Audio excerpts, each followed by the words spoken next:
এই ছাত্র জনতা জীবন দিয়ে কিসের পরিবর্তন করলো আর কোন সরকারকে ক্ষমতায় বসালো? স্বরাষ্ট্র উপদেষ্টা কি করে? গতকাল আপনারা দেখেছেন, আমি এই ঘটনার সাথে সাথে ফারুক হাসানকে নিয়ে আমি শাহবাগ থানায় গিয়েছিলাম। রমজানের ডিসির সাথে আমি কথা বলেছি, এডিসির সাথে কথা বলেছি এবং ওসির সাথে কথা বলেছি। ওসি তখন বলে সেখানে চেয়ার ছোড়াছড়ির ঘটনা ঘটেছে। তিনি নিজে দেখেছেন ফারুক হাসানের কি অবস্থা, তার কপালে কোপ দেওয়া হয়েছে। তিনি বলেন তদন্ত করে ব্যবস্থা নেওয়া হবে। এইরকম ওসি আমরা দেখতে চাই না। আমরা চাই জনগণের পুলিশ। রাতে আমরা উপদেষ্টা আসিফ মাহমুদের সাথে কথা বলেছি। ফোন দেওয়ার পরে তিনি বললেন যে ভাই তথ্যপত্র পাঠান। আমি দুইজন আসামির, যে দুইজনের নেতৃত্বে শরীফ এবং হিল্লুল, যে দুইজনের নেতৃত্বে এইখানে 20 থেকে 25 জন হামলা চালিয়েছে, তাদের সমস্ত তথ্য আমি আসিফকে দিয়েছি। আজকে সকালে উপদেষ্টা শারমিন মুর্শিদ আমাকে ফোন দিয়েছিলেন, তাকে আমি বিস্তারিত ঘটনা খুলে বললাম এবং তাকে আমি তথ্য পাঠিয়েছি। তিনি স্বরাষ্ট্র উপদেষ্টার সাথে কথা বলেছেন, কিন্তু এখনো পর্যন্ত এই স্বরাষ্ট্র উপদেষ্টার কোন পদক্ষেপ আমরা দেখি নাই। এখনো পর্যন্ত সেই আসামিরা হাসপাতালে বসে বসে লাইভ করছে। আমাদের পুলিশ কি করছে, আইজিপি কি করছে, ডিএমপি কমিশনার কি করছে? শহীদ মিনার মতন জায়গায় একটি নিবন্ধিত রাজনৈতিক দলের সিনিয়র সহসভাপতির উপরে ধরনের হামলা ঘটলো। এখনো পর্যন্ত উপদেষ্টাদের কেউ ফারুক হাসানকে দেখতে যায়নি। তাদের ভূমিকা কি? যারা এই বিপ্লবে ভূমিকা রেখেছে, এই বিপ্লবীদেরকে এই সরকার রক্ষা করতে পারছে না।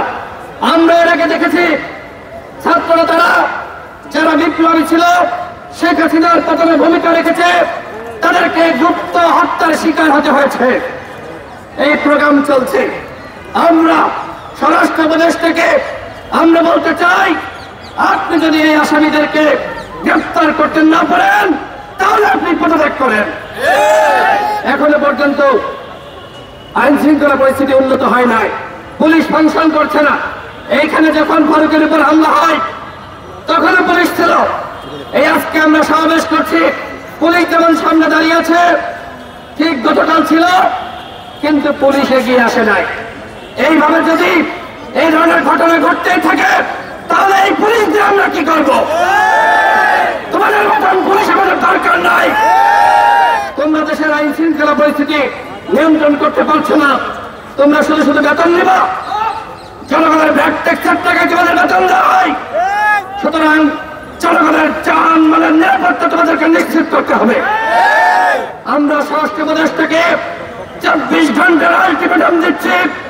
এই 24 ঘন্টার মধ্যে যারা ফারুকের উপর হামলা চালিয়েছে তাদেরকে গ্রেপ্তার না করা হলে এই স্বরাষ্ট্র উপদেষ্টাকে আমরা পদত্যাগ করতে বাধ্য করব। প্রয়োজনে এই সচিবালয় ঘেরাও করা হবে। যে সকল উপদেষ্টারা জনগণের পালস বুঝে জনগণের কল্যাণে কাজ করবে না, তাদের মধ্যে উপদেষ্টার আমাদের প্রয়োজন নাই। আমরা দেখছি বন্ধুগণ, বিপ্লবের পরে এই মুহূর্তে যে সরকারটি রয়েছে, আমরা সকলেই দাবি করছি এই সরকার আমাদের সরকার। এই সরকারকে আমরা সহযোগিতা করছি। ঠিক একইভাবে এই সরকারের ভুল ভ্রান্তি ধরিয়ে দেওয়া আমাদের দায়িত্ব। সরকারের সমালোচনা করা গণতান্ত্রিক রাষ্ট্রে বৈধ, অথচ কালকে কতিপয় সন্ত্রাসী শরীফ, সাইফুল, হিল্লুল এবং তনয়, এই 4 জনের নেতৃত্বে হামলা হয়েছে। এখনো পর্যন্ত এদেরকে গ্রেপ্তার করা হলো না। এরা চক্ষু বিজ্ঞান হাসপাতালে বসে বসে লাইভ করছে, সেইখানকার ক্যান্টিনের ঠিকাদারি নিয়েছে। এরা ব্যবসা বাণিজ্য শুরু করেছে। এরা দাবি করছে এরা নাকি বিপ্লবী। আপনারা দেখেছেন এর আগে স্বাস্থ্য উপদেষ্টাকে যারা আহত নামধারী, যারা অবরুদ্ধ করেছিল, রাস্তায় যারা বসে রাস্তা অবরোধ করেছিল, গতকাল সেই তারাই ফারুকের উপর হামলা চালিয়েছে। এই কোন ষড়যন্ত্র? এই ষড়যন্ত্রের পিছনে কারা রয়েছে? এটি কোনো ছোটখাটো ঘটনা নয়। সরকার জানে, সবাই জানে, প্রশাসন জানে, কিন্তু এখনো পর্যন্ত ব্যবস্থা না হয়নি। আমরা সরকারকে বলবো, আপনারা কোন কাজে ব্যস্ত রয়েছেন?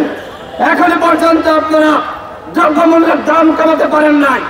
আওয়ামী লীগের যারা হাইকমান্ড ছিল, ওবায়দুল কাদের থেকে শুরু করে জাহাঙ্গীর কবির নানক, তারা পালিয়ে যাচ্ছে। শেখ পরিবারের একজনকে গ্রেপ্তার করেন নাই। আপনারা বলছেন গণহত্যার বিচার করবেন। পুলিশের, র্যাবের, বিজিবির যারা সরাসরি ছাত্র জনতার বুকে গুলি চালিয়েছে, তাদেরকে গ্রেপ্তার করেন নাই। কিসের গণহত্যার বিচার করবেন? বিচারের নামে ভারতবাজি এই প্রশাসন বাংলাদেশের জনগণ মেনে নেবে না। আপনারা বলছেন আসামি যদি উপস্থিত না থাকে তাও আমরা রায় দিয়ে দিব। বন্ধুগণ, শুধুমাত্র রায় ঘোষণা করলে কি বিচার হয়ে গেল? এই সরকারকে স্পষ্টভাবে বলতে চাই, শেখ হাসিনাকে ভারত থেকে বাংলাদেশে ফিরিয়ে আনতে হবে, ওবায়দুল কাদেরকে ফিরিয়ে আনতে হবে।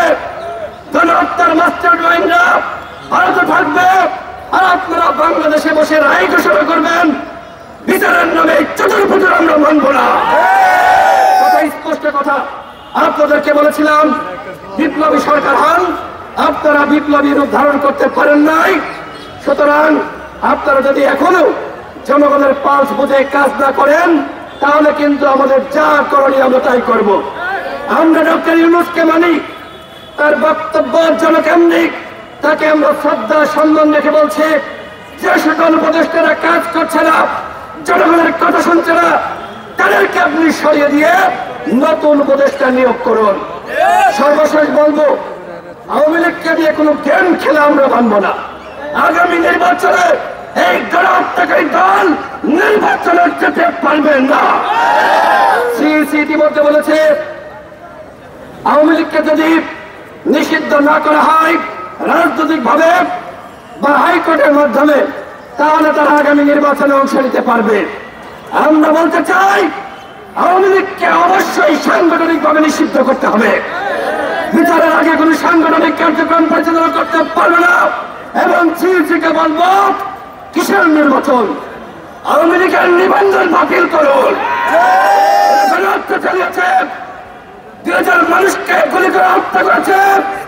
আমার ভাইয়েরা এখনো পর্যন্ত হাসপাতালের ভিতরে কাজ করছে, আর আওয়ামী লীগের নির্বাচনে নিয়ে যাওয়ার নামে যে তামাশা শুরু করেছেন, এই তামাশার জন্য অধিকার পরিষদ মেনে নেবেন না।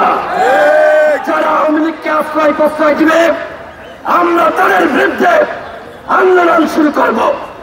আমরা শেখ হাসিনার মতন ভারতীয় তাবেদারকে হারিয়েছি, নতুন কোন ভারতীয় তাবেদার আমরা বাংলাদেশে দেখতে চাই না। গণঅভ্যুত্থানের পরে যেভাবে দেশ চালানো দরকার, আপনারা সেইভাবে দেশ চালান।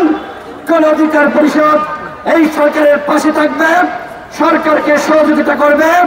আমরা সরকারের পতনের দাবিতে কোনো আন্দোলন করি নাই, আমরা সরকারকে সহযোগিতার জন্য আন্দোলন করছি। এই সরকার আমাদের সরকার, এই সরকারকে টিকিয়ে রাখতে হবে। তবে আইন শৃঙ্খলা পরিস্থিতি যদি আপনারা নিয়ন্ত্রণ করতে না পারেন, তাহলে কিন্তু আপনারা নিজেরাই নিজেদেরকে ব্যর্থ করবেন, তার দায় আমরা নিব না।